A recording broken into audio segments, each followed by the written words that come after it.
আমাদের 1 বছর আগে সংগঠিত ফ্যাসিস্ট মুক্ত করবার যে মরণপণ যে আন্দোলন, যেখানে আমাদের অসংখ্য ছেলে, শ্রমিক, মেহনতি মানুষ, জনতা শহীদ হয়েছেন, সেই সমস্ত শহীদদেরকে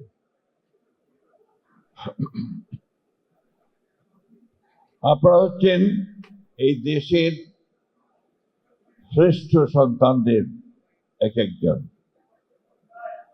কারণ ছাত্ররা এসএসসি পাস করে যারা মেডিকেল পড়তে আসে, তারা সবচেয়ে কঠিন পরীক্ষা দিয়ে, একটা কঠিন পরীক্ষার মধ্য দিয়ে মেডিকেলে ভর্তি হয় এবং তারপর তারা চিকিৎসকের সার্টিফিকেটটি পায়।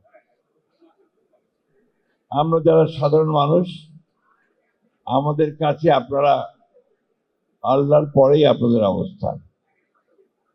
এই জন্য যে আমি যখন অসুস্থ হয়ে চিকিৎসকের শরণাপন্ন হই, তখন মনে হয় যে এই লোকটি বোধহয় আমার একমাত্র ত্রাণকর্তা।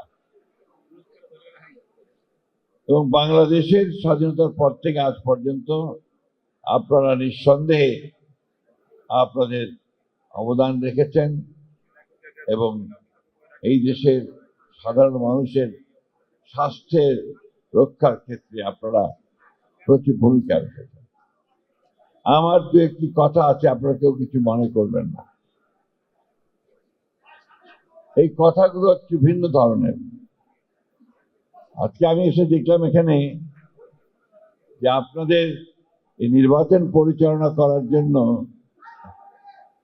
আপনাদের চিকিৎসকদের বাইরে আমাদের বিশিষ্ট প্রতিষ্ঠানগুলোর নেতৃবৃন্দকে দায়িত্ব দেওয়া হয়েছে এবং আমাদের কিছু আমলাকেও দায়িত্ব দেওয়া হয়েছে। আমাদের ভারপ্রাপ্ত চেয়ারম্যান সাহেব মনে করেছেন যে এছাড়া বিকল্প নেই এবং এছাড়া এখানে একটা সুষ্ঠু নির্বাচন হবে না, যে কারণে উনি এই কাজটি করেছেন।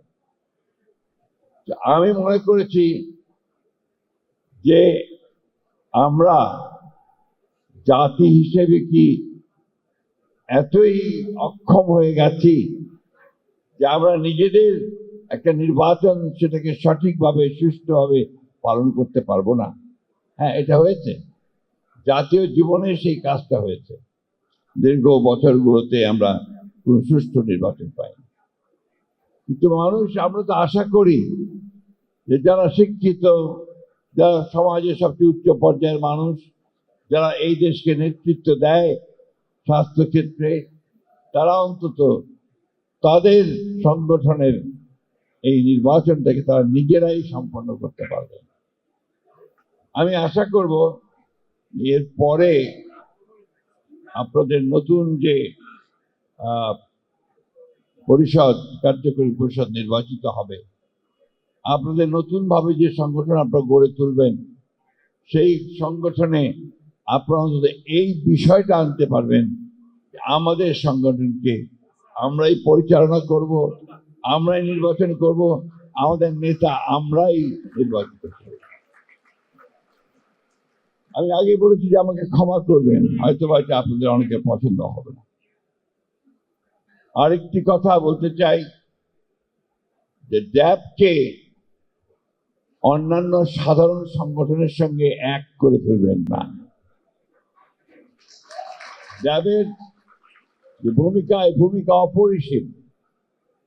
একদিকে আপনারা মানুষের সেবা দিচ্ছেন, অন্যদিকে আপনারা এই দেশের ভবিষ্যৎ নির্মাণ করবেন। আপনারা স্বাস্থ্য নীতি তৈরি করবেন।